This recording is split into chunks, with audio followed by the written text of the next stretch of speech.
Hey everyone, okay, so the first thing to mention about this video is that other than one single product, I've not actually used these, but I wanted to get this video out because a lot of people will be very interested in this brand.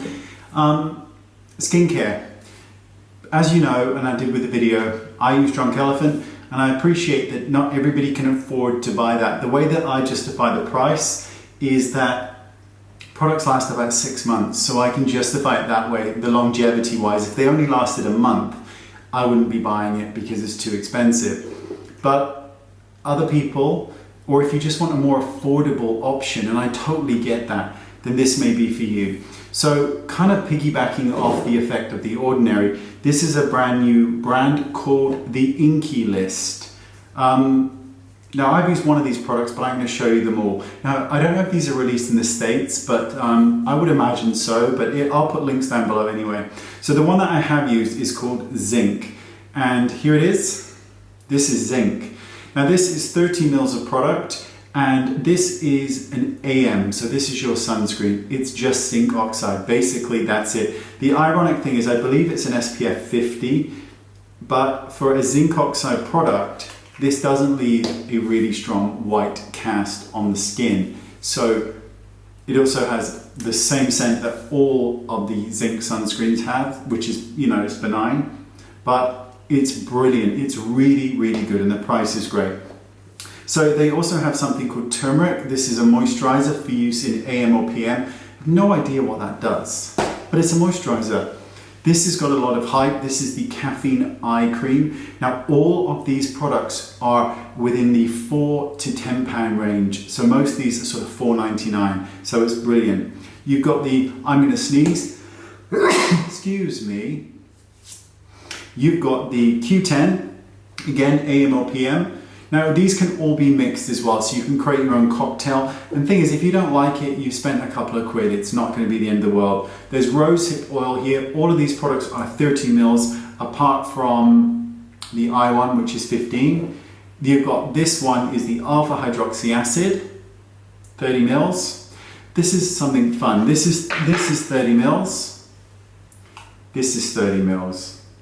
A lot of packaging, I'm telling you, a lot of packaging. And we've also got the lactic acid as well. So all the links to these are in the description bar, but for the price point, it's, you know, it's quite extraordinary. And the Zinc is a phenomenal sunscreen. I wanted to mention this about sunscreens because the average recommended amount on average for this area is about 1.2 mils. Now, at the dermatologist's office, I got the chance to stick my head in to have a look at what areas of my face were covered with sunscreen, because you know that they come out black. And I purposely measured out 0.5 mils just for face and earlobes, not neck, just for face.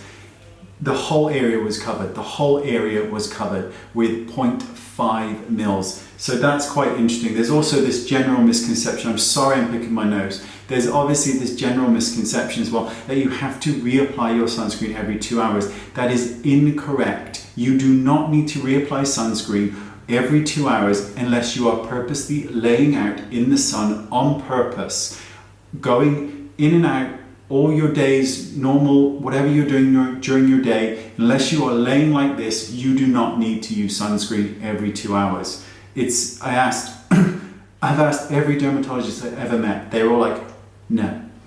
The other thing I tried was mineral makeup, because that's what I like. And I used mineral makeup and did the whole thing because mineral makeup usually contains SPF 15. So I did the same thing without sunscreen on, buffed it into my skin, and I buffed in the normal amount, enough to create a decent looking amount of coverage. And my skin appeared black where all the mineral makeup was applied. And I did not apply 0.5 grams. I applied what I thought was enough to make my skin look good. And all those areas, the bits that were still exposed was the hairline areas and my ears, because I didn't put it on there. But I found it all very interesting. Anyway, great products, I believe, although I can only testify for the Zinc because I haven't used these yet, but they look bloody marvelous. And so for all 4 of these products, I think it's like 20 quid for all 4 of them. So that's pretty bloody good. See you next time, bye bye.